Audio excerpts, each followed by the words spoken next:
80% of what's deep inside the world's oceans remains hidden to this day.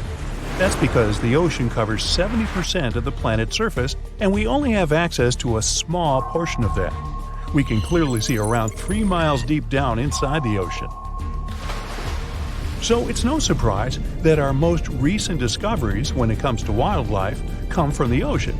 I mean, there's a lot to explore, like this new shark species called the Genie's dogfish, or the longest animal ever found, a 154-foot-long jellyfish, which we just stumbled upon earlier this year in Australia. Somewhere in the Arctic and Antarctic seas, a strange phenomenon appears, confusing people to say the least. It's called frost flowers, but they're not plants at all, merely ice crystals. Frost grows on the long stem plants that manage to break the thin layer on the surface of young sea ice. Frost flowers aren't just made of water, though. They have a variety of microorganisms within, making them a small temporary ecosystem. Turns out we don't have volcanoes just on the visible surface of the Earth. Submarine volcanoes are just as disruptive to their surrounding wildlife.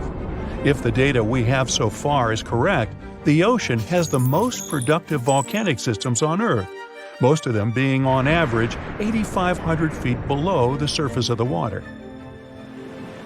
A maelstrom, a powerful and at times dangerous whirlpool, is a source of nightmares for seafarers to this day. What sets a maelstrom apart from other whirlpools is that it comes in an extraordinary size and force. It's so powerful, it can even put larger ships in a lot of trouble. One of the most famous of them is called Naruto, and it's located near Awaji Island. Its tides move in and out from 8 to 12 miles per hour twice a day, making it one of the fastest in the world. The sinking of the Titanic is the historical event that made icebergs famous, am I right? Well, sometimes these icebergs even come with colored stripes. They can be brown, black, green, yellow, and blue. Obviously, they're called striped icebergs, and they get their colors from various natural reasons, like the blue ones, for example, which turn up when the ice melts and freezes back up very quickly. If there are green stripes in the iceberg, it probably means it has some algae stuck somewhere in there. Other more earth-tone colors, like brown, yellow, or black, have other things to blame, like sediments the seawater picks up before freezing. Back in March 2019, scientists stumbled upon one of the most baffling phenomena ever to be found in the sea. During the exploration of one of the underwater volcanoes, they noticed what looked like a small lake, which was upside down. It was at least 6,500 feet below sea level. If you think that doesn't make any sense, well, that's because it's not real. Turns out it was nothing more than an optical illusion generated by the liquid in these upside-down pools. It gets up to 320 degrees Fahrenheit hot, and it's made of some harsh chemicals like sulfur and metals, which makes the illusion possible. The world's largest waterfall is also safely tucked underwater. It's located beneath the Denmark Strait, a portion of water that stands between Iceland and Greenland. If you suddenly grow fish gills, dive in there, and manage to comfortably breathe underwater, you'll be able to see a series of waterfalls that begin at 2,000 feet under the surface, but then drop down to a depth of 10,000 feet. In 2011, Swedish treasure hunters discovered an object on the bottom of the Baltic Sea that they described as strange and mysterious. It's oval-shaped with unusual stair formations. The head of the team who made the discovery supposed it must have been constructed tens of thousands of years ago, even before the Ice Age, and could have been part of the underwater city of Atlantis. Experts who analyze the object believe it to be a regular glacial deposit or some other natural formation, but they still don't know for sure. Now, they don't call it the Black Sea for nothing. Located at the southeastern extremity of Europe, it even has sea smoke, which is basically steam coming out of the surface of the water. This happens because of the humidity of the oceanic water, which neutralizes the cooler wind blowing on the water surface, creating this vapor-like phenomenon. If you ever check out the ocean surface during sunset and sunrise, you might get lucky enough to see green flashes. You'll have to pay attention though, because it merely lasts for a couple of seconds. They happen because of the natural prismatic effect of the atmosphere of the Earth. During sunsets and sunrises, light emerging from the sun gets diverged into multiple colors, a process that looks like there's a green flash emitted by the water. Red tides do happen a lot of times, and although there's no need to panic when you see one of those, you still must be careful. The technical term for this phenomenon is algal blooming. It happens when there's a rapid growth or blooming of algae in the waters of the ocean. Because of the chemicals these algae contain, they may be trouble for birds, animals, and even humans. So don't be so quick to jump into the waters should you ever experience it. Octopuses and squid have a special trait that sets them apart from other sea creatures. They have 3 hearts. Wow, Valentine's Day must be very special for them. It doesn't necessarily make them more romantic, but they do need these 3 hearts to function properly. They have one major heart that helps with circulation all around their bodies, and 2 bronchial hearts that are responsible for pumping near their gills. So, with 3 hearts and 8 arms, when the octopus hugs you, you'll know she's very sincere. Based on a study published in 2013, dolphins have names for each other, particularly bottlenose dolphins, which have their own special whistles, just like human names. Not only do they develop this type of whistle to present themselves to other dolphins, but they can also learn other such names so they can better communicate with each other. In the depths of the Pacific Ocean, there's a mysterious singing whale, which scientists have yet to fully understand. They call it the loneliest whale because it emits sounds at a much higher pitch than any other blue whale we've ever encountered. No one has ever seen it though, so researchers believe its strange tune may be keeping it from actually finding a partner. Aww. Now, standard blue whales have their own particular quirk. Their hearts are more than 5 feet long. They're also about 4 feet wide and can weigh more than 400 pounds. Just to give you a better idea, your heart is roughly the size of your fist, so that would be smaller. Not that we aren't a bit intimidated by sea creatures already, but just so you know, sharks can sometimes grow thousands of teeth. And not just 1 or 2,000, up to 30,000 teeth over their lifetime to be precise. Yeah, I wouldn't want to see a shark's dentist bill. Something to chew on. Scientists have yet to identify a creature on Earth that can actually live forever, but it looks like this is about to change. A tiny jellyfish that's even smaller than the nail on your pinky appears to be the living embodiment of Benjamin Button. That's because it has the ability to go back to a previous developing stage whenever it's endangered or extremely hungry and out of food. It's no surprise they earned themselves the nickname the immortal jellyfish. We've known about this species for hundreds of years, but it took us until the 1990s to discover their unique characteristics. We're yet to be sure how it's able to produce cells that regress and regrow, but they could hold a secret that might help advances in medicine for both animals and humans.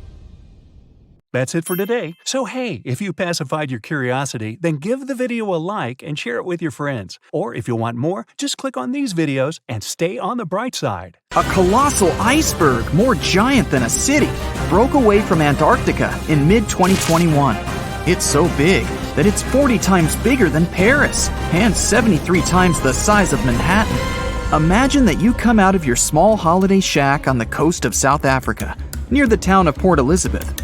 You have a cup of tea in your hand as you've just woken up.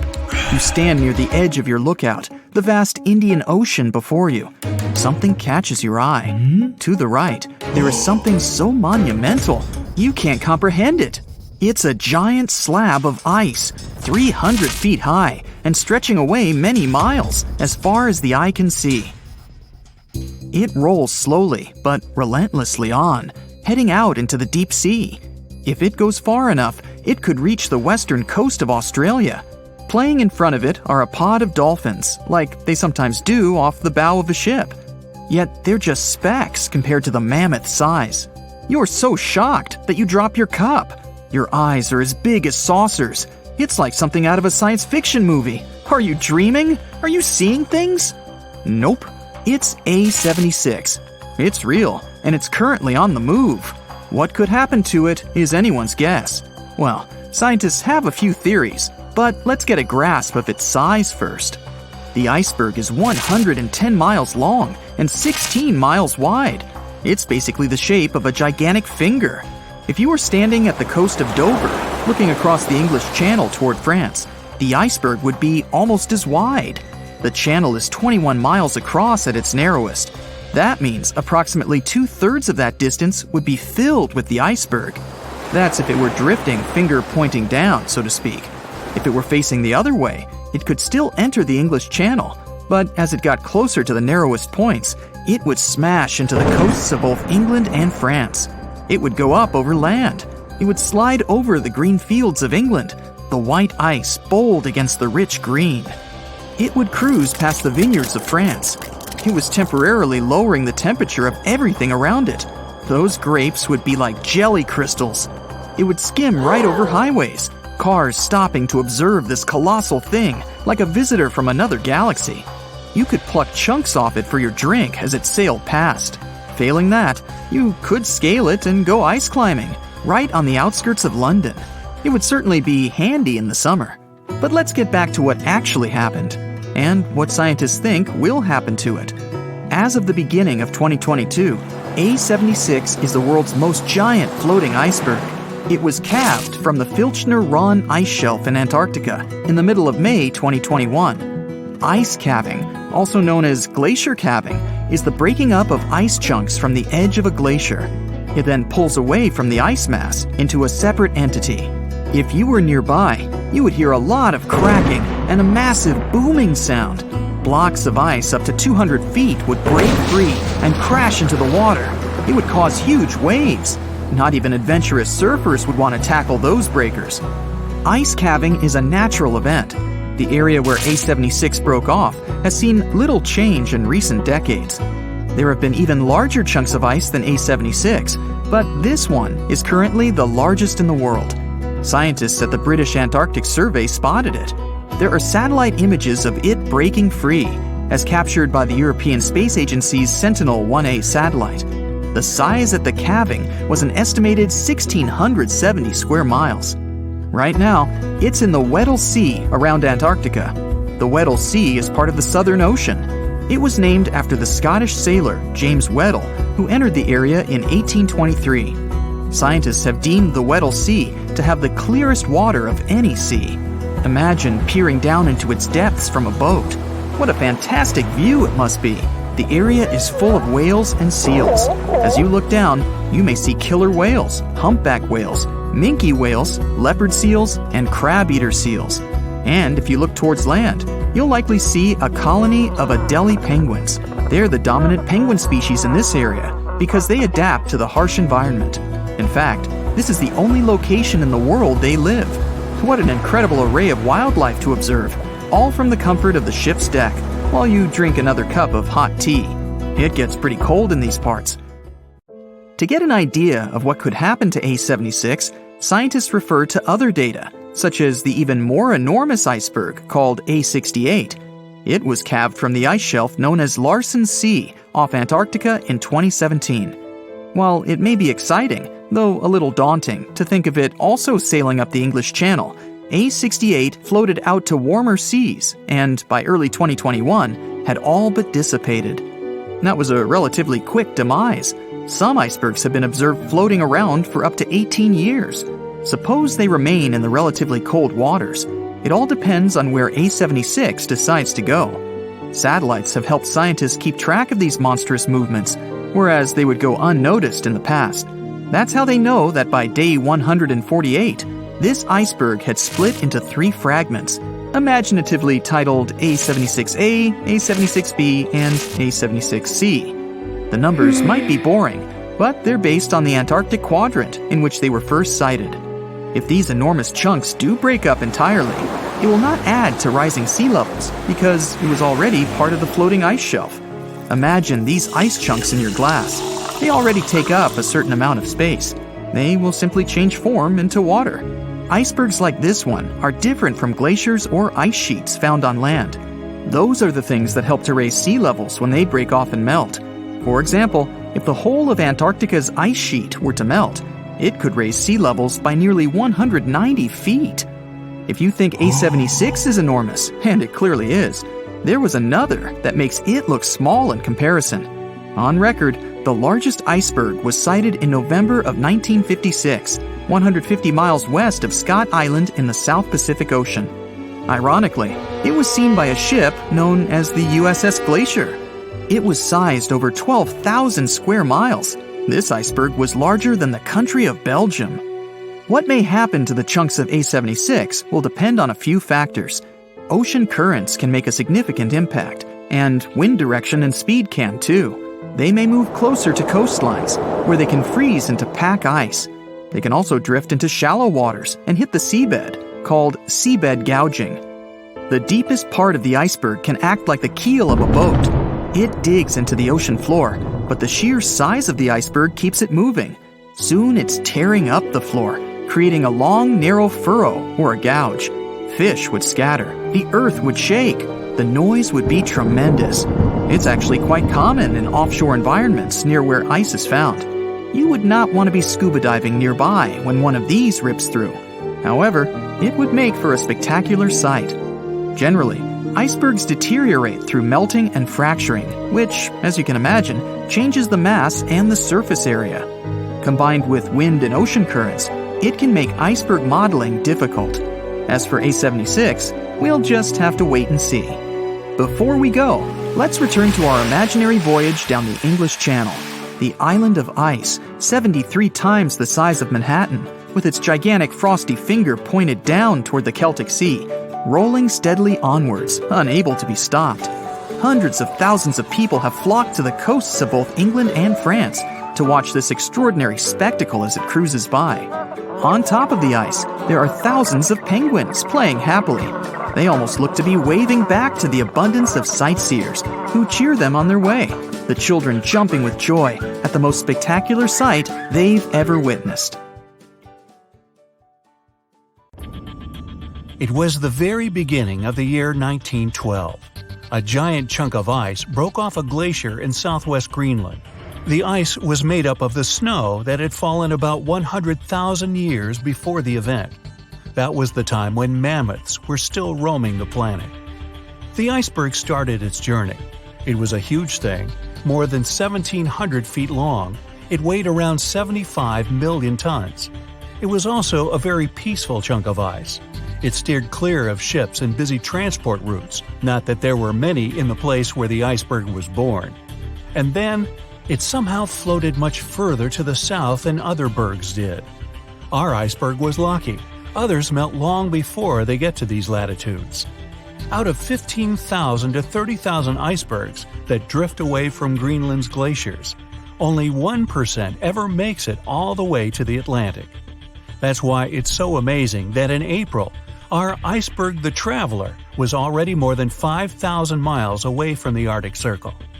Even after melting into the water for months, this block of ice still weighed an impressive 1.5 million tons. It's almost twice as much as the Golden Gate Bridge. The iceberg's top part was towering over the surface of the ocean for more than 100 feet.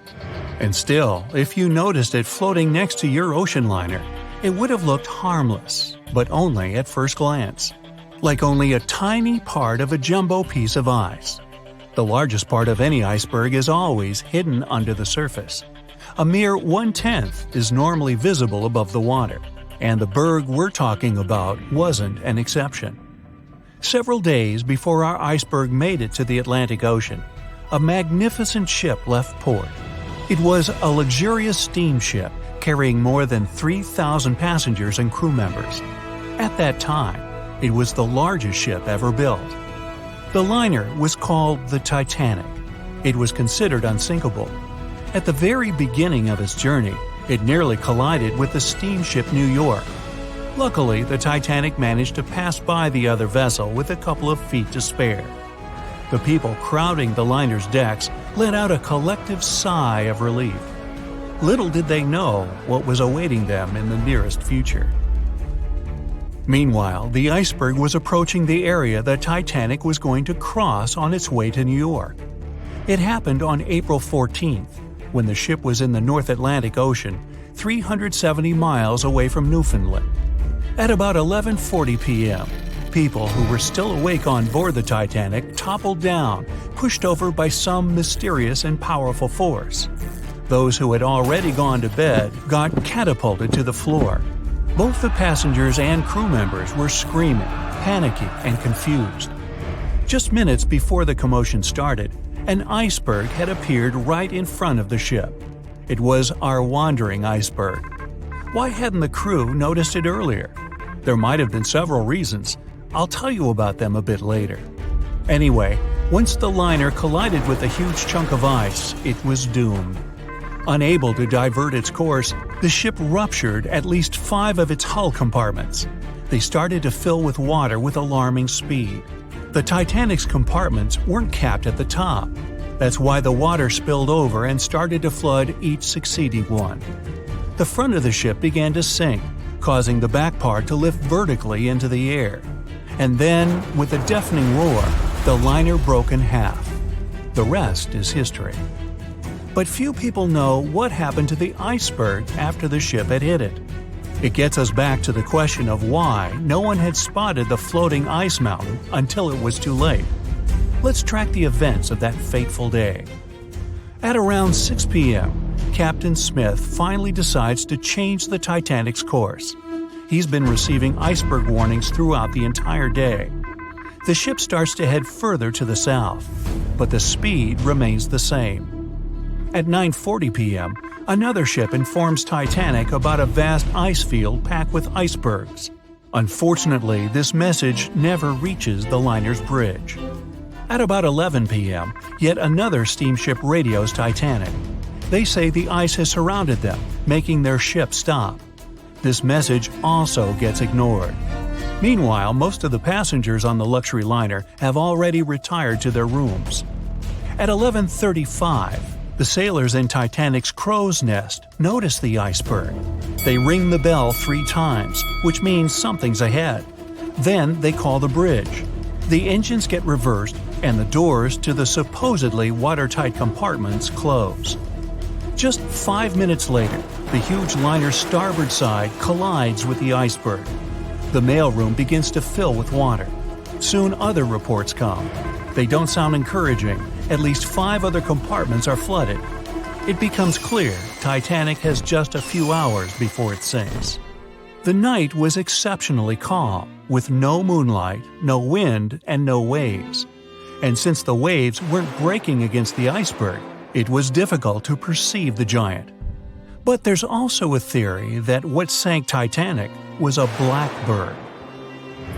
If you had to draw an iceberg, I bet it would be a white, towering chunk of ice covered with snow. But those who have visited Antarctica know that icebergs come in millions of hues. They can be multicolored, patterned, or striped like candies. Icebergs can also be black. There are 2 ways such an unusually colored shard of ice can form. First, the ice might be extremely pure, with no air bubbles or cracks whatsoever. In this case, there's nothing to scatter the light. The iceberg will absorb it all and look black. Or an erupting volcano can cover a glacier with volcanic ash. Then the ice that breaks off this glacier will be dark-colored too. Experts don't know the true reason why Titanic's iceberg looks so dark, or whether it was really the case. But one of the sailors who was in the crow's nest testified the ice was black. The other said it was either gray or dark gray. There's nothing exciting or mysterious about the so-called black bergs. They're icebergs that roll over after their top part is melted, which changes the weight distribution. If their lower part is smooth enough to absorb light, they look dark. Plus, they usually aren't exposed to the air long enough for the white frost to build up. But let's say this theory is wrong, and the iceberg wasn't actually black.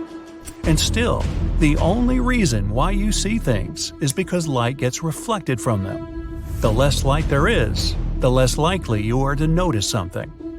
The ocean surface will always reflect the moon and starlight, but an irregularly shaped, almost vertical iceberg will have fewer chances of doing so. That's why it'll look almost black against the glimmering water surface. At night, icebergs can be rather difficult to detect without a radar. In any case, our iceberg wasn't noticed in time. Titanic crashed into it and sank. End of story? Apparently not. On April 15th, the German ocean liner SS Prinz Albert was sailing through the North Atlantic. It was traveling a few miles away from the place where Titanic had sunk several hours before. The German ship's chief steward, who hadn't learned about the disaster yet, saw an iceberg. What drew his attention was a fairly large streak of red paint going along the iceberg's base. Surprised, the man took a photo of his discovery. He thought the paint meant a ship hit the iceberg during the past 12 hours.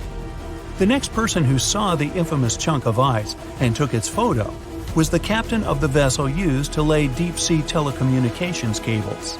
The ship was sent to help in the area where Titanic had sunk. The captain later claimed the iceberg he had seen had been the only one in that area. Plus, the red paint. It wasn't difficult to connect the dots. In 2015, one of these photos was sold at auction for more than $32,000. And still, experts are unsure whether the image really shows the infamous block of ice. It might be another innocent iceberg that was floating nearby at that time.